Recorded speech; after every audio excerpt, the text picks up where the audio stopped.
Mga kasayan, TMX 155, nasunog na CDI. Ito siya kasayan, oh. Tinanggal na lang may-ari yung ano, yung kanyang ano, CDI. Ito 6 pin to, ah. Papalitan natin ng 5 pin. Pang XRM, pang Wave, SYM, ito yung ano niya 5 pin. 5 pin CDI. Ito naman sa kanya ay 6 pin.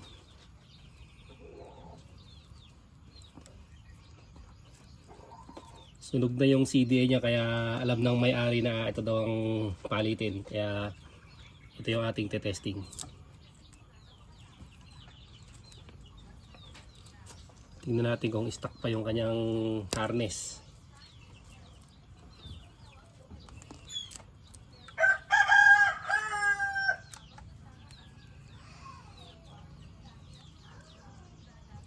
Ito mga ipit-ipit na rin pala to. Yan siya. Nakapaipit na yung mga wire. Sabihin ano na rin, napagawa na rin. Tanggalin muna namin itong tape. Ito siya kasaya na. Bali nagtap sila dito sa may primary coil. Tapos nagtap din dito sa ano, sa kill switch o sa black white. Tapos nagtap din sa ground. Dinoble-doble kasi yung wire kasi ito, siguradong problema nito naglulus. Pagka ganito yung problema nyo, dapat alisin nyo lahat yung ano, alisin nyo na lahat yung wire na ganito na sinabit. Palitan nyo na lang ng gantong sakit. Magpalit na lang kayo ng sakit. Kailangan bumili lang kayo ng sakit na maganda kasi ito kadalasang sira ng ano, TMX 155 sa sakit ng CDI kahit buo pa yung CDI. Kaya nasusunog ang CDI kasi naglulus yung ano yan, naglulus yung wire. Halimbawa, ito yung wire natin na lumuluwag siya. Pag kada dikit ng wire na ganyan, nag-i-spark siya. Kaya masisira yung ano, yung CDI. Dapat naka-fix siya. Ang gagawin niyo pag gaganto, alisin niyo na siya, ha. Bali, magtatap tayo dito, diretso na dito sa wire. Hindi na dito, hindi na tayo magsusuksok dyan. Dahil 5 pin yung gagamitin natin, ito na yung pinakasakit natin. Tatandaan lang natin yung ano, yung pwestuhan ng CDI, ha. Ito. Pulser ground, ignition coil, tsaka primary coil. Tapos yung gitna, ito yung kanyang kill switch, yung papatay sa motor.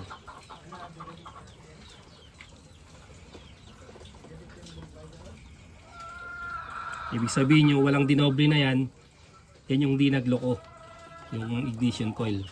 Kaya malog na rin.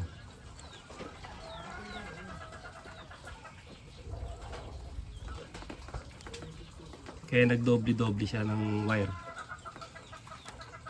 Ito, tatap muna natin dito para malaman natin tsaka natin ipipix kung ito lang yung problema niya. Yung gitna muna unahin natin, ito yung kill switch, ha, yung patayan, ha. Pag di nyo kasi nailagay ito, hindi mamamatay ang inyong motor.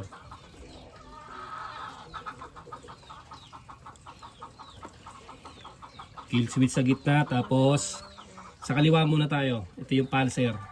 Kulay ng pulser, black yellow. Tapos yung ground ng Honda, lalagay natin yung pulser ground. Ayan, nakadoble rin sila ng ground, no? Alisin na natin yung doble na yan kasi direkta naman tayo, eh.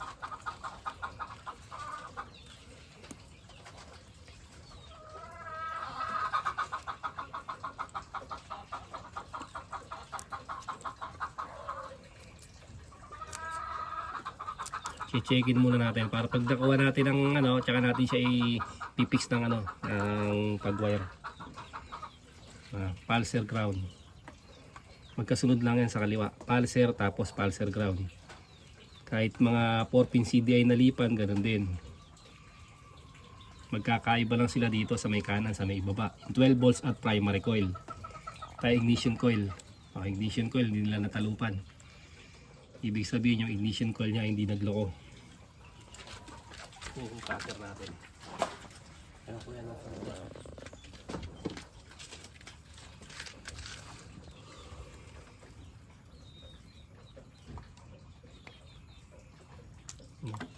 Hugot na oh.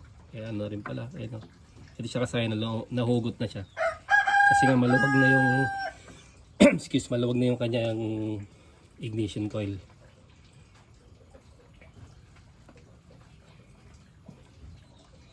Four pin CDI saka yung 5 pin CDI nagkakatalo lang sa ibaba. Kasi sa 4 pin ito yung 12 volts. Sa 5 pin ito yung primary coil. Lalagyan natin sa black red. Ito siya.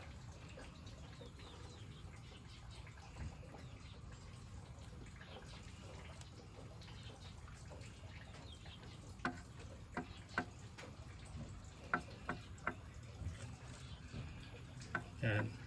Tingnan natin kung wala magdidikit. Tapos testing natin kung may ground. Kung may papasok na ano.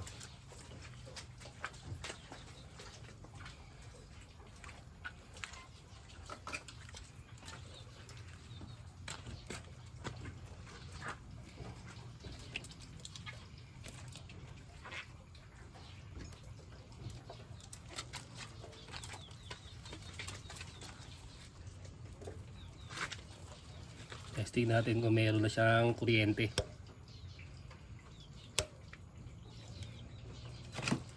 Okay, pakik.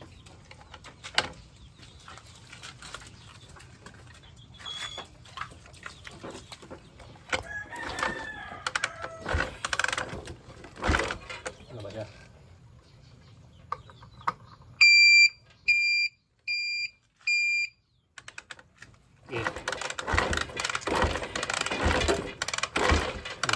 Okay.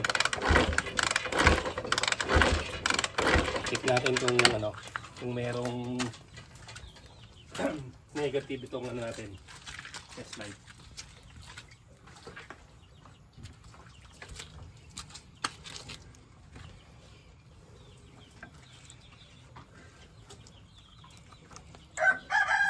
Dati yung negative natin, kulay green. Okay, meron. Check natin ignition coil. Ating black yellow.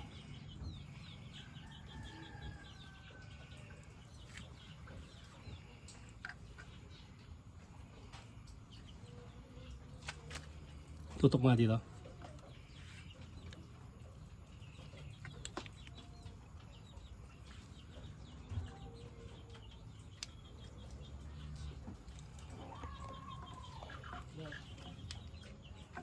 Yan. Ito yung black yellow. Okay, may ground na din. Tapos yung ground natin meron.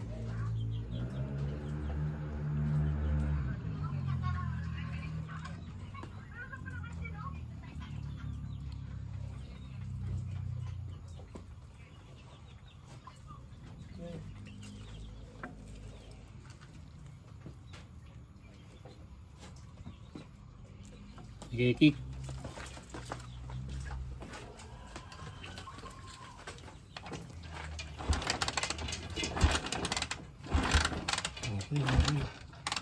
Titignan mo yung ano, may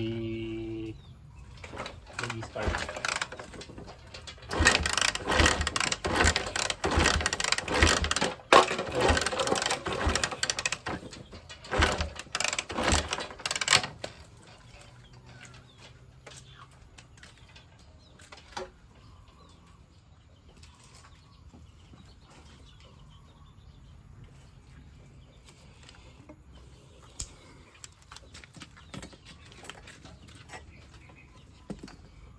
Papalit tayo ng ano, pagka ganyang ayaw sa 5 pin, papalit tayo ng 4 pin CDI.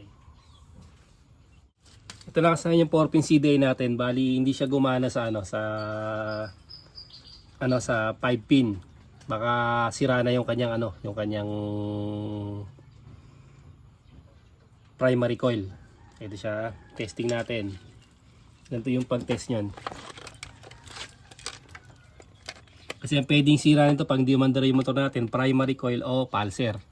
Lagyan lang natin sa 2K 2K ohms.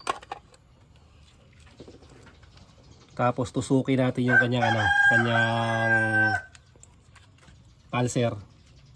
Pulser muna tayo Pulser tsaka pulser ground. Okay, pakik. Ayan o. Pag kada kick, mapapansin nyo tumataas yung kanyang reading. Ibig sabihin okay yung pulser natin ha. Lilipat naman tayo sa, sa primary coil. Ito siya. Okay, kick.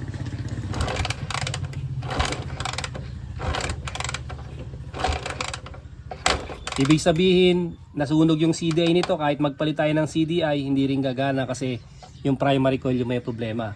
Kaya tayo magpapalit kayo ng 4-pin CDI o battery operated CDI. Kukuha yung power sa battery, hindi na sa hindi na sa primary coil ng ating stator. Ganito lang din ha. Suksok lang natin. Pag suksok natin, alisin natin yung primary coil. Ito yung primary, ito yung pagkakaiba ha. Yung primary coil ng 5-pin CDI, 12 volts na pag 4-pin ang ilalagay natin. Tapos hanapin lang natin yung, yung accessory wire. Kung ayaw nyo naman, kung gusto nyo naman i-testing lang muna, ilagay nyo sa 12 volts, pwede. Lagay natin sa 12 volts. Sa positive. Pwede rin yun kung testing pa lang naman tayo. Para makuha kagad natin yung yung problema ng motor. Kung lalabas yung kuryente. Ayan, tapos testing natin. Yun sa kabila. Tingnan mo yung kuryente. Tutukan mo kung may kuryente na.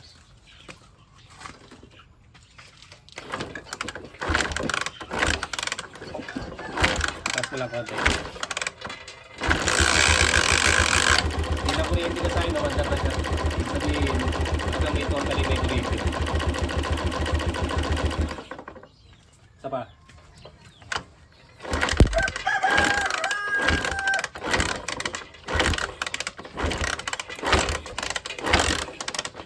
Ayan na.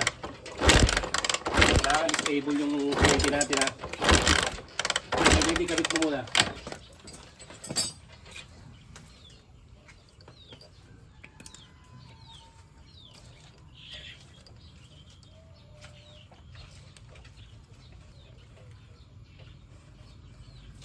Para mas maganda yung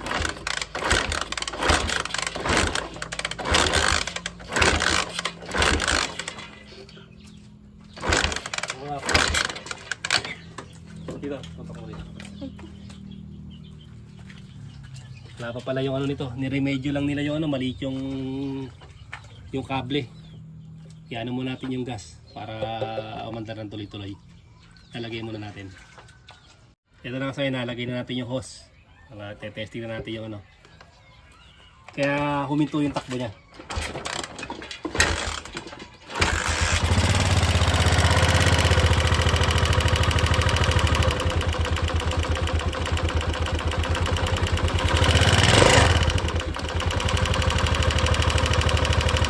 Right off.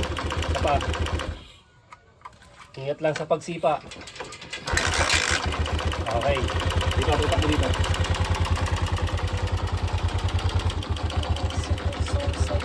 Susi tumalsik. Kapalitan na natin ang susian din yan. Yung susian natin, pula tayo. Okay. Ito na siya kasahin. Dahil na-testing na natin na gumana siya, kahit magpalit ka ng stock CDI nito, hindi ito gagana. Kasi ang nangyari sa kanya, nasira yung kanyang primary coil nasa loob ng stator. Kaya ang ginawa natin, 4-pin CDI para sa battery siya kumuha ng supply. Ang gagawin natin dyan, syempre pag ganyan, alisin na natin itong mga to. O, ipapakita ko sa inyo yung medyo magandang wiring na katulad nito. Ito na kasi tinanggal na natin yung mga yung mga nakasabit. Ito siya. Bali itong nilagay natin sa positive dahil testing na ililipat natin sa accessory wire. Kasi hindi mamamatay yung motor pagka nasa positive siya. Nasa live wire siya eh. Kailangan sa accessory wire para gumana yung ating susian. Itong mga to, tatanggalin na natin yan. Hindi na natin kailangan yung yan. Kasi na natin itong mga to ha. Wala na yan. para mas malinis siya, hindi na maguguluhan yung ano, wala nang jumper. Kasi ito, dito yung pwestuhan natin, i-cable tie na lang natin yan. Etong 12 volts ng 4-pin CDI, ito dito tayo kukuha kasi ito yung pinakamalapit. Itong brake switch, hanapin nyo lang yung solid block. Wag dito sa wag dito sa green na may lining na yellow, kasi gagana lang yan pag nag-brake kayo. Pero ito, silipin nyo muna to dito Bali ito, replacement na to. Pag dito kayo kumuha, hindi gagana. Dito sa may taas ang silipin nyo. Ayan. Kung doon kayo maglalagay sa block, ang malalagyan nyo yung brake switch. Pansinin nyo, magkaiba na sila. Ito yung block. Pero pagdating dito, brake switch siya. Kaya dito tayo maglalagay sa kabila. Ito yung paglalagyan natin. Ito yung accessory wire. Para hindi kayo malito, dito tayo kukuha. Baka malito kayo kasi magkaiba yan, hindi sila magkatapat. Ito lagi ang titingnan nyo yung original na wire harness. Ito kayo titingin. Kasi magtataka kayo, hindi rin aandar yan. Aandar lang ang motor nyo pag habang nakapreno kayo. Dito tayo magduduktong ng wire. Duduktungan natin ito na katulad dito. Ito na kasaya na nilagay natin sa accessory wire. Ito lang naman yung mababago pagka mag 4-pin CDI. Lalagay natin sa ibaba Ito. Bali 4 lang yung lalagyan natin. Itong nasa taas pulser, tapos nasa may baba pulser ground, tapos ignition coil 12 volts. Ito yung ilalagay natin sa sa accessory wire. Ayan na siya. Kulay black Kung dito yung siya nailagay sa block dito, mali yun. Aandar lang siya pag nakapreno kayo. Pag nakarekta kasi sa sa battery, hindi siya mapapatay. Kasi hindi gagana yung accessory wire. Naka-live siya.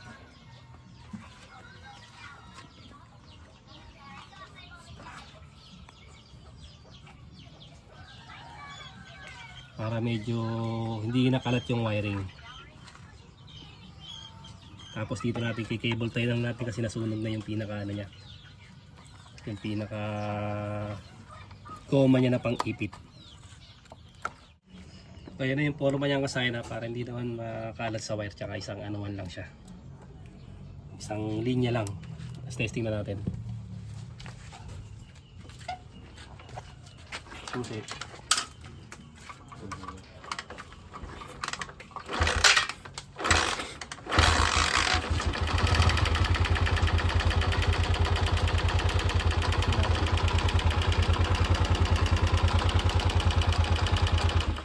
Ganun lang kasaya pag hindi nakuha sa sa stock CDI, ibig sabihin ang problema niya ay primary coil. Kaya 4-pin CDI mapapaandar din siya kung buo naman yung pulser. Kaya chinek na din natin yung pulser niya. Nandito na lang mga kasayan. Salamat sa panonood.